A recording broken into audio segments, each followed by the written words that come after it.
തൊഴിൽവേദി പ്രസിദ്ധീകരിച്ചിട്ടുള്ള നവോത്ഥാന ചോദ്യങ്ങളാണിത്. ഇത് തയ്യാറാക്കിയത് പരിശീലകൻ സുജേഷ് പുറക്കാട് എന്നാണ് ഇതിൻ്റെ പുറത്ത് കൊടുത്തിരിക്കുന്നത്. എല്ലാ മത്സര പരീക്ഷകളിലും അതുപോലെ PSC പരീക്ഷകളിലെല്ലാം തിരഞ്ഞെടുക്കപ്പെട്ട ക്വസ്റ്റ്യൻസാണ് ഇതിൻ്റെ അകത്ത് കൊടുത്തിരിക്കുന്നത്. ഇത് തൊഴിൽവേദിയുടെ സപ്ലീൻ്റെ അകത്ത് വന്നിരിക്കുന്നതാണ്. അപ്പോൾ ഇത് കേരള ചരിത്രത്തിൻ്റെ അകത്ത് നവോത്ഥാനമാണ്.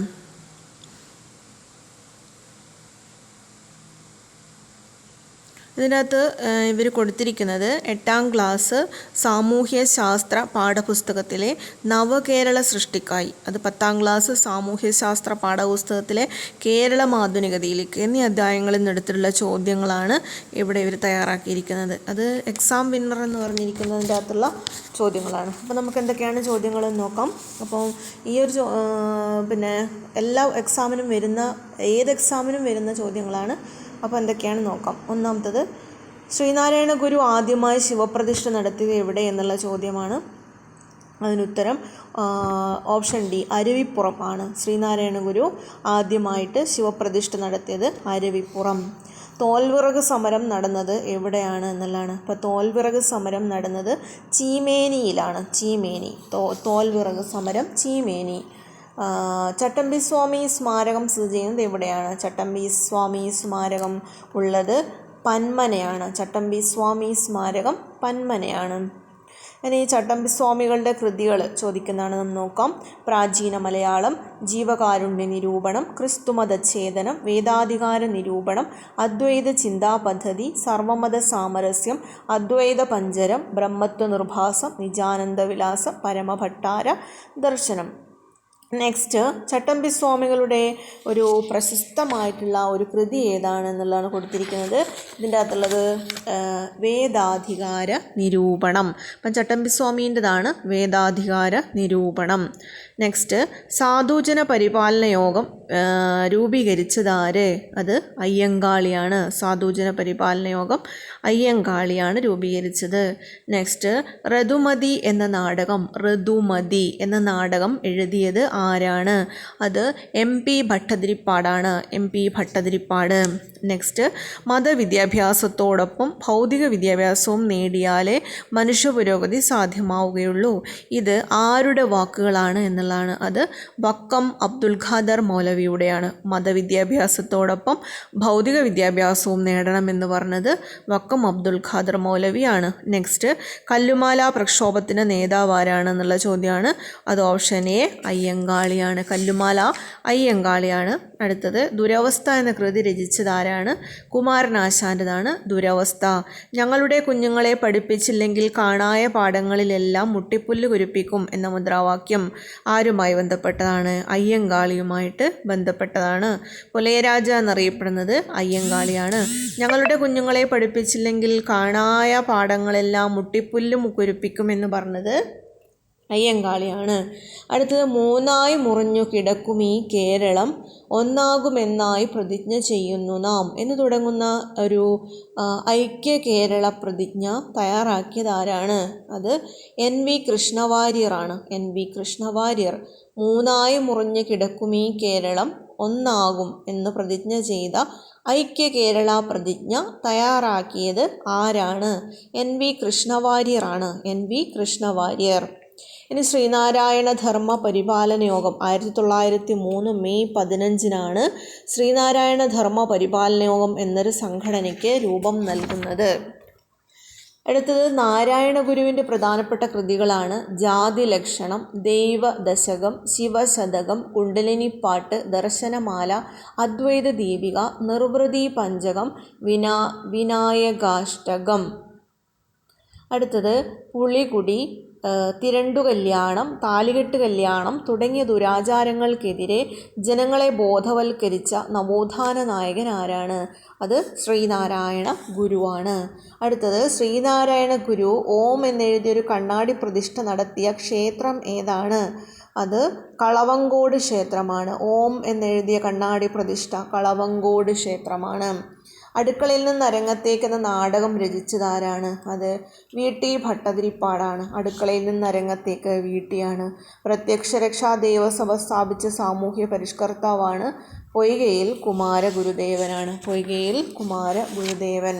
അടുത്തത് വിദ്യയും വിത്തവും ഉണ്ടെങ്കിലേ മനുഷ്യപുരോഗതി സാധ്യമാവൂ. ആരുടെ വാക്കുകളാണ്? അത് ചട്ടമ്പിസ്വാമികളുടെ വാക്കുകളാണ്. വിദ്യയും വിത്തവും ഉണ്ടെങ്കിലേ മനുഷ്യപുരോഗതി സാധ്യമാവൂ എന്നുള്ളത് ചട്ടമ്പിസ്വാമികളുടേതാണ്. വൈകുണ്ഠസ്വാമികളുടെ ജന്മസ്ഥലം എവിടെയാണ്? വൈകുണ്ഠസ്വാമികളുടെ ജന്മസ്ഥലം സ്വാമിത്തോപ്പ്. വൈകുണ്ഠസ്വാമി സ്വാമിത്തോപ്പ്. ഒന്നാം ലോക മഹായുദ്ധകാലത്ത് മാരാങ്കുളം എന്ന സ്ഥലത്ത് നിന്ന് കുളത്തൂർ കുന്നിലേക്ക് യുദ്ധവിരുദ്ധ ജാഥ നടത്തിയ നവോത്ഥാന നായകൻ ആരാണ്? അത് പൊയ്കയിൽ യോഹന്നാനാണ്. പൊയ്കയിൽ യോഹന്നാൻ. ഒന്നാം ലോക മഹായുദ്ധകാലത്ത് മാരാങ്കുളം എന്ന സ്ഥലത്ത് നിന്ന് കുളത്തൂർ കുന്നിലേക്ക് യുദ്ധവിരുദ്ധ ജാഥ നയിച്ചത് ആരാണ് എന്നുള്ളതാണ് ചോദ്യം. അത് എന്താണ്? ഓപ്ഷൻ ബി ആണ്, പൊയ്കയിൽ യോഹന്നാൻ. അടുത്തത് തന്നിരിക്കുന്ന പ്രസ്താവനകൾ ഏത് നവോത്ഥാന നായകനുമായി ബന്ധപ്പെട്ട് കിടക്കുന്നു? അപ്പോൾ ജനിച്ചത് ചെമ്പഴന്തി, മാതാപിതാക്കൾ മാടനാശാൻ, കുട്ടിയമ്മ, ഭവനം വയൽവാരം വീട്, നാണു ആശാൻ എന്നറിയപ്പെടുന്നു. ഉത്തരം ശ്രീനാരായണ ഗുരുവാണ്. അത് എല്ലാവർക്കും അറിയുന്നതാണ്. ചെമ്പഴന്തി, മാടനാശാൻ, കുട്ടിയമ്മ, വയൽവാരം വീട് ഇതെല്ലാം കുമാരനാശാൻ്റെതാണ്, അല്ല ശ്രീനാരായണ ഗുരുവിൻ്റെതാണ്. ഉത്തരം വരുന്നത് ശ്രീനാരായണ ഗുരുവാണ്. പിന്നെ കേരള നവോത്ഥാനത്തിൻ്റെ പിതാവ് എന്നറിയപ്പെടുന്നത് ശ്രീനാരായണ ഗുരുവാണ്. അപ്പോൾ നാരായണ ഗുരുവിൻ്റെ വചനങ്ങളിൽ ശരിയായത് ഏതൊക്കെയാണ് എന്നുള്ളതാണ് ചോദ്യം പറയുന്നത്. അപ്പോൾ എന്തൊക്കെയാണ്? ഒന്ന്, ഒരു ജാതി ഒരു മതം ഒരു ദൈവം മനുഷ്യന്. ജാതി ചോദിക്കരുത്, പറയരുത്. വിദ്യ കൊണ്ട് പ്രബുദ്ധരാവുക, സംഘടന കൊണ്ട് ശക്തരാവുക എന്നാണ് പറഞ്ഞത്. ഒന്ന്, വിദ്യ കൊണ്ട് പ്രബുദ്ധരാവുക, സംഘടന കൊണ്ട് ശക്തരാവുക. ഒരു ജാതി ഒരു മതം ഒരു ദൈവം മനുഷ്യന്. ജാതി ചോദിക്കരുത്, പറയരുത്. അടുത്തത് തന്നിട്ടുള്ളതിൽ വൈകുണ്ഠസ്വാമികളുമായി ബന്ധപ്പെട്ട ശരിയായ പ്രസ്താവനകളെ കണ്ടെത്തുക എന്നുള്ളതാണ്. അപ്പം പ്രസ്താവനകളിൽ ഒന്ന്, മേൽമുണ്ട് ധരിക്കൽ നിരോധനത്തിനെതിരെ ശബ്ദമുയർത്തി എന്നുള്ളത്. അപ്പോൾ അതെന്താണ്? ശരിയായ ഉത്തരമാണ്. മേൽമുണ്ട് ധരിക്കൽ നിരോധനത്തിനെതിരെ ശബ്ദമുയർത്തിയിട്ടുണ്ട്. പന്തിബോധനം നടത്തിയ സാമൂഹ്യ പരിഷ്കർത്താവ് എന്ന് പറയുന്നത് തെറ്റാണ്. അത് തൈക്കാടയ്യാണ്. ഇനി മൂന്നാമത്തത്, ബ്രിട്ടീഷ് ഭരണത്തോടുള്ള എതിർപ്പ് വെണ്ണീജ ഭരണം എന്ന് പറഞ്ഞത് ഇദ്ദേഹമാണ്. അടുത്തത് വേല ചെയ്താൽ കൂലി കിട്ടണമെന്ന മുദ്രാവാക്യവും ആരുടേതാണ്? വൈകുണ്ഠസ്വാമികളുടേതാണ്. വേല ചെയ്താൽ കൂലി കിട്ടണമെന്ന മുദ്രാവാക്യം വൈകുണ്ഠസ്വാമികളുടേതാണ്. പിന്നെ അയ്യങ്കാളിയുമായി ബന്ധപ്പെട്ട ശരിയായ പ്രസ്താവന തിരഞ്ഞെടുത്തെഴുതുക എന്നുള്ളതാണ്. അയ്യങ്കാളിയുമായിട്ട് ബന്ധപ്പെട്ട പ്രസ്താവനയാണ്. അതിലൊന്ന് പറഞ്ഞിരിക്കുന്നത് ശ്രീമൂലം പ്രജാസഭയിൽ അംഗമായ ആദ്യത്തെ ദളിതൻ അയ്യങ്കാളിയാണെന്നുള്ളതാണ്. അത് ശരിയായ പ്രസ്താവനയാണ്.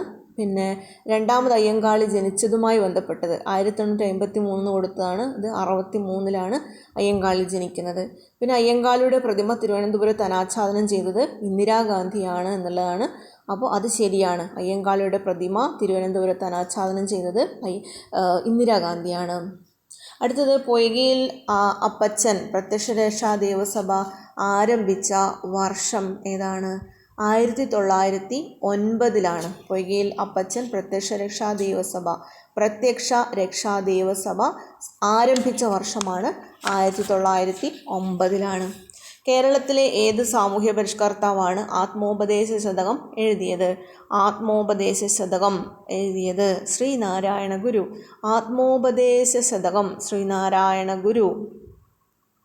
അടുത്തത് വക്കം അബ്ദുൽ ഖാദർ മൗലവിയെക്കുറിച്ചുള്ള ശരിയായ പ്രസ്താവനകൾ തിരഞ്ഞെടുത്തെഴുതുക എന്നുള്ളതാണ്. അപ്പോൾ ഒന്നാമത് കൊടുത്തിരിക്കുന്നത് സാമൂഹ്യ പിന്നോക്കാവസ്ഥ പരിഹരിക്കുന്നതിൽ ഉപാധിയാണ് വിദ്യാഭ്യാസം എന്ന് പറഞ്ഞത് വക്കം അബ്ദുൽ ഖാദർ മൗലവിയാണ് എന്നുള്ളതാണ്. അപ്പോൾ എന്താണ് ഉത്തരം? ശരി. സ്വദേശാഭിമാനി പത്രത്തിൻ്റെ സ്ഥാപകനാണ് വക്കം അബ്ദുൽ ഖാദർ മൗലവി. ഉത്തരം ശരി. പിന്നെ അടുത്തത് ചിറയൻകീഴ് താലൂക്കിലെ വക്കം എന്ന സ്ഥലത്താണ് ജനിച്ചത് എന്നുള്ളതാണ് വക്കം അബ്ദുൽ ഖാദർ മൗലവി. അപ്പോൾ ശരിയാണ്. ശ്രീനാരായണ ഗുരുവിൻ്റെ നേതൃത്വത്തിൽ സർവ്വമത സമ്മേളനം നടന്ന സ്ഥലം എവിടെയാണ്? സർവ്വമത സമ്മേളനം നടന്ന സ്ഥലം ആലുവയാണ്. സർവ്വമത സമ്മേളനം നടന്നത് ആലുവയിലാണ്. കേരളത്തെ ഭ്രാന്താലയം എന്ന് വിശേഷിപ്പിച്ചത് ആരാണ്? അത് സ്വാമി വിവേകാനന്ദനാണ് ഭ്രാന്താലയം എന്ന് വിശേഷിപ്പിച്ചത്. അടുത്തത് കേരള സിംഹം എന്ന പുസ്തകം എഴുതിയത് ആരാണ്? അത് സർദാർ KM പണിക്കറാണ് കേരള സിംഹം എന്ന പുസ്തകം എഴുതിയത്. 1741 കുളച്ചിൽ യുദ്ധം ആരെല്ലാം തമ്മിലാണ്? മാർത്താണ്ഡവർമ്മയും ഡച്ചുകാരും തമ്മിലാണ് കുളച്ചിൽ യുദ്ധം നടന്നത്. മാർത്താണ്ഡവർമ്മയും ഡച്ചുകാരും. മലബാർ കുടിയായ്മ നിയമം നിലവിൽ വന്ന വർഷം 1929 മലബാർ കുടിയായ്മ നിയമം നിലവിൽ വന്ന വർഷം. മലബാർ കുടിയായ്മ നിയമം 1929. ഇനി മലയാള ഭാഷയിൽ അച്ചടിച്ച ആദ്യത്തെ സമ്പൂർണ്ണ ഗ്രന്ഥം ഏതാണ്? മലയാളത്തിൽ അച്ചടിച്ച ആദ്യത്തെ സമ്പൂർണ്ണ ഗ്രന്ഥം എന്ന് പറയുന്നത് സംക്ഷേപ വേദാർത്ഥം. സംക്ഷേപ വേദാർത്ഥം. ക്ഷേത്രപ്രവേശന വിളംബരം നടന്ന വർഷം എപ്പോഴാണ്? 1936 നവംബർ 12. 1936 നവംബർ 12. അടുത്തത് കുണ്ട്രാ വിളംബരമായി ബന്ധപ്പെട്ട് കിടക്കുന്നത് ഏത് വ്യക്തിയാണ് എന്നുള്ളതാണ്. കുണ്ട്രാ വിളംബരം വേലുത്തമ്പി ദളവ ആണ്. അടുത്തത് പണ്ടാരപ്പാട്ട വിളംബരം നടന്ന വർഷം 1865. 1865 പണ്ടാരപ്പാട്ട വിളംബരം നടക്കുന്ന എപ്പോഴാണ്? 1865. കേരളത്തിലെ ആദ്യത്തെ കയർ ഫാക്ടറി ആലപ്പുഴയിൽ സ്ഥാപിതമായത് ഏതു വർഷമാണ്? AD 1859 കയർ ഫാക്ടറി സ്ഥാപിതമാവുന്നത്. കുഞ്ഞാലി മരക്കാർ ഏത് വിദേശ ശക്തികൾക്കെതിരെയാണ് പോരാടിയത്? അത് പോർച്ചുഗീസുകാർക്കെതിരെയാണ് കുഞ്ഞാലി മരക്കാർ പോരാടിയത്. കുഞ്ഞാലി മരക്കാർ പോരാടിയത് പോർച്ചുഗീസുകാർക്ക് എതിരെയാണ്.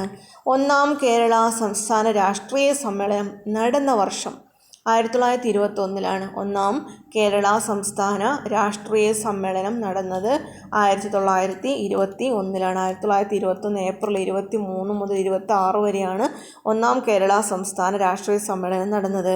ഇനി താഴെ തന്നിരിക്കുന്ന പ്രസ്താവനകളെ പരിശോധിക്കാനാണ് പറയുന്നത്. മലയാള ഭാഷയിൽ അച്ചടിച്ച സമ്പൂർണ്ണ ഗ്രന്ഥം കേരളപ്പഴം, അങ്ങനെയുള്ള പുസ്തകങ്ങൾ കൊടുത്തിട്ടുണ്ട്. ഈ പറഞ്ഞ ഇതിലെ ശരിയായ പ്രസ്താവനകൾ ഏതാണ് എന്നുള്ളതാണ് ചോദിക്കുന്നത്. അപ്പോൾ ഇതിൻ്റെ അകത്ത് ശരിയായത് മാത്രമേ വായിക്കുന്നുള്ളൂ. ഹെർമൻ ഗുണ്ട്രട്ടാണ് മലയാളം ഇംഗ്ലീഷ് നിഘണ്ടു എന്നാണ് പറയുന്നത് തയ്യാറാക്കുന്നത്. ഹെർമൻ ഗുണ്ട്രട്ടാണ് മലയാളം ഇംഗ്ലീഷ് നിഘണ്ടു തയ്യാറാക്കുന്നത്. അടുത്തത് വിദേശ രേഖകളിലെ പൈച്ചി രാജ അല്ലെങ്കിൽ കെട്ടിയോട്ട് രാജ എന്നെല്ലാം അറിയപ്പെടുന്നത് ആരാണ് എന്നുള്ളതാണ് ചോദ്യം. അത് പഴശ്ശിരാജാവാണ്. പഴശ്ശിരാജയാണ് പൈച്ചി രാജ, കെട്ടിയോട്ട് രാജ എന്നങ്ങനെ അറിയപ്പെടുന്നത്. കേരളത്തിലെ ആദ്യത്തെ റെയിൽ പാത നിർമ്മിച്ച വർഷം എപ്പോഴാണ് എന്നുള്ളതാണ്. 1861 റെയിൽപാത കേരളത്തിലെ ആദ്യത്തെ റെയിൽപാത നിർമ്മിച്ച വർഷം 1861. 1861. അടുത്തത് മലബാർ കലാപം പൊട്ടിപ്പുറപ്പെടാനുണ്ടായ കാരണം എന്ത് എന്നുള്ളതാണ്. മലബാർ കലാപം പൊട്ടിപ്പുറപ്പെടുന്ന വർഷം 1921. അത് പൂക്കോട്ടൂർ കലാപവുമായിട്ട് ബന്ധപ്പെട്ട് കിടക്കുന്നു. പൂക്കോട്ടൂർ കലാപം, മലബാർ കലാപവും പൂക്കോട്ടൂർ കലാപവും ബന്ധപ്പെട്ട് കിടക്കുന്നു. മലബാർ കലാപത്തിൻ്റെ പ്രഭവ കേന്ദ്രം എന്ന് പറയുന്നത് തിരൂരങ്ങാടിയാണ്. അടുത്തത് ചർച്ച് മിഷൻ സൊസൈറ്റിയുടെ പ്രവർത്തന മേഖലയിൽ കേരളത്തിൽ എവിടെയാണ് നടന്നത്? ചർച്ച് മിഷൻ സൊസൈറ്റിയുടെ പ്രവർത്തന മേഖല എന്ന് പറയുന്നത് കൊച്ചിയും തിരുവിതാംകൂറുമാണ്. ചർച്ച് മിഷൻ സൊസൈറ്റീൻ്റെ പ്രവർത്തന മേഖല എന്ന് പറയുന്നത് എവിടെയാണ്? ഒന്ന് കൊച്ചിയാണ്, രണ്ടാമത്തത് തിരുവിതാംകൂറും ആണ്. അടുത്തത് നെക്സ്റ്റ് ക്വസ്റ്റ്യൻ. രണ്ടാം പഴശ്ശി വിപ്ലവത്തിൻ്റെ ഉണ്ടായിട്ടുള്ള കാരണം എന്താണ്? വയനാട് കീഴടക്കാൻ ശ്രമിച്ചതാണ്. അടുത്തത് തിരുക്കൊച്ചി സംസ്ഥാനം രൂപം കൊണ്ട ദിവസം. തിരുവിതാംകൂറും കൊച്ചിയും തിരുക്കൊച്ചി സംസ്ഥാനം രൂപം കൊണ്ടത് എപ്പോഴാണ്? 1949 ജൂലൈ 1 1949 ജൂലൈ 1 തിരുക്കൊച്ചി സംസ്ഥാനം രൂപം കൊള്ളുന്നത്. ബ്രിട്ടീഷുകാർക്കെതിരെ കേരളത്തിൽ നടന്ന ആദ്യത്തെ സംഘടിത കലാപം ഏതാണ്? ആറ്റിങ്ങൽ കലാപമാണ്. സംഘടിത കലാപം. താഴെ തന്നിരിക്കുന്ന പ്രസ്താവന വിലയിരുത്തുക. അയ്യാവഴി എന്ന മതം സ്ഥാപിച്ച തൈക്കാടയ്യ, അയ്യാവഴിയുടെ ചിഹ്നം തീജ്വാല, അയ്യാവഴി ക്ഷേത്രം പൊതുവെ അറിയപ്പെടുന്ന പതികൾ എന്നിവയാണ്. ഇതിൻ്റെ അകത്ത് പ്രസ്താവനകളെ വിലയിരുത്താനാണ് പറഞ്ഞിരിക്കുന്നത്. ഇതിൻ്റെ അകത്ത് ഒന്ന് മാത്രം തെറ്റ് എന്നാണ് പറഞ്ഞത്. അയ്യാവഴി എന്ന മതം സ്ഥാപിച്ച തൈക്കാടയ്യ. അപ്പോൾ അത് എന്താണ് വിലയിരുത്തുമ്പോൾ നമ്മൾ പറഞ്ഞു. അയ്യാവഴിയുടെ ചിഹ്നം എന്താണ്? തീജ്വാല വഹിക്കുന്ന താമരയാണ്. അയ്യാവഴി ക്ഷേത്രങ്ങൾ അറിയപ്പെടുന്ന പതികൾ എന്നാണ്. ഇതിൻ്റെ അകത്ത് പറയുന്നത് എന്താണ്? അയ്യാവഴി എന്ന മതം തൈക്കാടയ്യേൻ്റെതാണ് എന്നുള്ളതാണ് ഇവർ തെറ്റായി പറഞ്ഞിരിക്കുന്നത്. അപ്പോൾ അയ്യാവഴി എന്ന മതം ശരിക്കും സ്ഥാപിച്ചത് ആരാണ്? വൈകുണ്ഠ സ്വാമികളാണ്. അപ്പോൾ ആ ഒരു പോയിൻ്റാണ് മാത്രമാണ് ഇതിൻ്റെ അകത്ത് തെറ്റ് വന്നത്. പിന്നെ അയ്യാവഴിയുടെ ചിഹ്നം എന്താണ്? തീജ്വാല വഹിക്കുന്ന താമരയാണ്. പുണ്യസ്ഥലം എന്നറിയപ്പെടുന്നത് ദച്ഛനം ആണ്.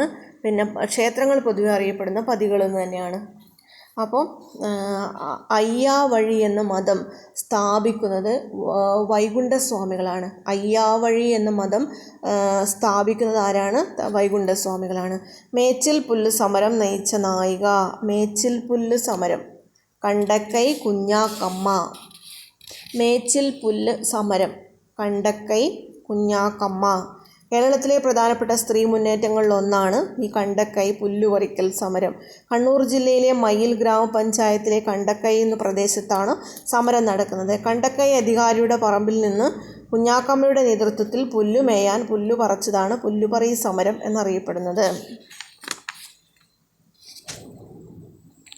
അപ്പം ഇത്രയും കണ്ടൻറ്റുകളാണ് ഇതിൻ്റെ അകത്ത് ഉൾപ്പെടുത്തിയത്. അപ്പം ചാനൽ ആദ്യമായി കാണുന്നവരുണ്ടെങ്കിൽ ഒന്ന് സബ്സ്ക്രൈബ് ചെയ്ത് സപ്പോർട്ട് ചെയ്യാം.